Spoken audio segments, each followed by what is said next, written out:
সম্মানিত ভিউয়ার্স, আসসালামু আলাইকুম। ইতিমধ্যে প্রাইমারি পরীক্ষার প্রিলি রেজাল্ট পাবলিশড হয়েছে। আপনারা যারা প্রিলি পরীক্ষায় পাশ করেছেন তারা ভাইবা দেওয়ার কথা ভাবছেন। তো ভাইবা দিতে যাওয়ার আগে অবশ্যই ভাইবার প্রস্তুতি নিয়ে যাবেন।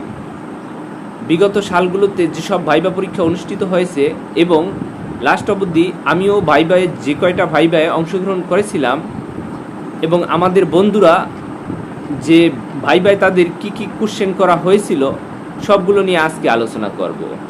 ভাইবা পরীক্ষায় যে 20টা কোশ্চেন সবসময় প্রায়ই করা হয়ে থাকে, সেই 20টা কোশ্চেনই আজকে আপনাদের কাছে বলবো। প্রথমত কোশ্চেনটি হলো, আপনার নিজের সম্পর্কে ইংরেজিতে বলুন। যখন আপনাকে এই কোশ্চেনটা করা হবে অবশ্যই আপনার ইংরেজিতে বলতে হবে। এজন্য আপনার নিজের সম্পর্কে ইংরেজিতে আপনি ভালোভাবে শিখে যাবেন, আপনি যে সাবজেক্টেরই হন না কেন। 2 নম্বরে আপনার জেলা সম্পর্কে বলুন। আপনার জেলা সম্পর্কে বলতে হবে, জেলার বিখ্যাত ব্যক্তি, জেলার উল্লেখযোগ্য স্থান সব কিছুই আপনি ইনক্লুড করবেন সেখানে। আপনার জেলার 2 জন মুক্তিযোদ্ধার নাম বলুন। আপনি ভালো ইউনিভার্সিটিতে পড়ছেন, কেন আপনি প্রাইমারি চাকরিটা করতে যাচ্ছেন, আপনার ইউনিভার্সিটি সম্পর্কে বলুন। আপনি যদি ভার্সিটিতে পড়ে থাকেন তাহলে কোন হলে ছিলেন, আপনার হলের নাম কি, চাকরির এইজ আর কতদিন আছে আপনার, একজন ভালো শিক্ষকের কি গুণ থাকে। ধরুন ক্লাসরুমে 100 স্টুডেন্ট, তাহলে আপনি কিভাবে ক্লাস মেনটেন করবেন। আপনার নামের অর্থ কি, এই কোশ্চেনটা প্রায় সকলকেই জিজ্ঞাসা করে আপনার নামের অর্থ কি। যেমন আমাকে জিজ্ঞাসা করা হয়েছিল যে আপনার নামের অর্থ কি, ফয়সাল বিন ইব্রাহিম। এখানে বিন শব্দের অর্থ ছেলে, ইব্রাহিমের ছেলে বলেছিলাম। আপনার নামে 2 জন বিখ্যাত ব্যক্তির নাম বলুন, প্রশ্ন করবে। যদি আপনি ইংরেজি বিষয়ে পড়ে থাকেন তবে এই প্রশ্নটি আপনাকে মাস্ট করবে। আপনার প্রিয় একটা কবিতার 4 লাইন বলেন, তখন আপনাকে একটা কবিতার পারেন। আপনাকে কিন্তু তখন সুন্দরভাবে উত্তর দিতে হবে। অবশ্যই আপনি বাংলার অথবা ইংরেজির অথবা অন্য যে কোনো ডিপার্টমেন্টেরই হন না কেন, আপনি একটা কবিতা, একটা গান অবশ্যই শিখে যাবেন। তাছাড়া আপনাকে যদি জিজ্ঞাসা করে একটি গান বলেন, তখন গানটির সুরকার কে লিখেছেন সব কিছুই কিন্তু আপনি জেনে যাবেন। বঙ্গবন্ধু সম্পর্কে 4 লাইন বলুন, অথবা বঙ্গবন্ধু সম্পর্কে সংক্ষেপে ইংরেজিতে বলুন। পদ্মা সেতু সম্পর্কে বলতে পারেন। আমাদের সময় পদ্মা সেতু সম্পর্কে অনেককেই জিজ্ঞাসা করেছেন, তো আপনাকেও জিজ্ঞাসা করতে পারেন। জাতীয় সঙ্গীতের প্রথম 4 লাইন আপনাকে অবশ্যই শিখে যেতে হবে। এই চাকরিটা আমার দরকার, এটা ইংলিশে বলুন। যেমন বৃষ্টি হচ্ছে, এটা ইংরেজিতে বলুন। আপনাকে এই কোশ্চেনগুলো করবে। আপনার ফেভারিট কবি কে, তার একটা কবিতা বলুন, কেন সে ফেভারিট, এই প্রশ্নও করতে পারে।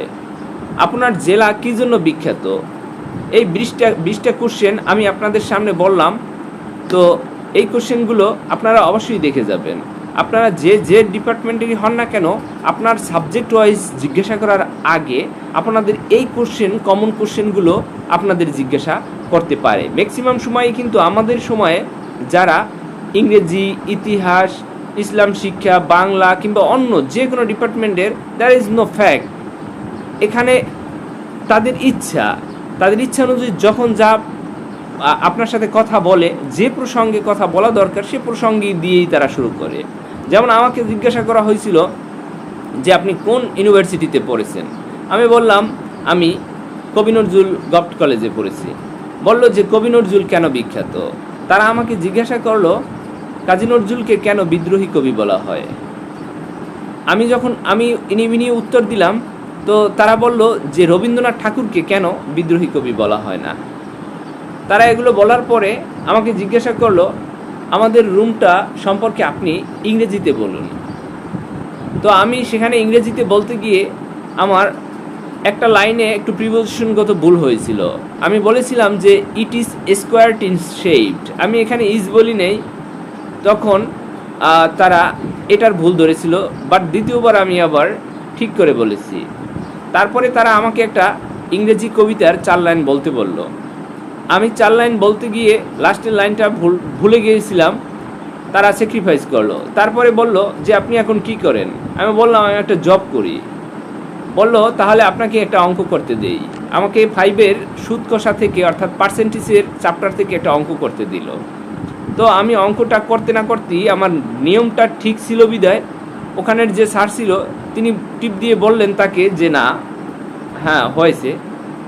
তো তারপরে তারা বললেন যে ঠিক আছে আপনি এবার আসতে পারেন। ঠিক এভাবেই আমার ভাইবা অভিজ্ঞতা শেষ হলো এবং আমার বন্ধুদের সাথে বন্ধুদেরকে বেশি বেশি যে কোশ্চেনগুলো জিজ্ঞাসা করলো সেই কোশ্চেনগুলোর আলোকেই কিন্তু আজকে আপনাদের এই প্রাইমারি ভাইবা অভিজ্ঞতা শেয়ার করলাম। ভালো থাকবেন, আর আপনাদের আরও নতুন নতুন কিছু জানার থাকলে কমেন্টস করবেন ইনশাল্লাহ।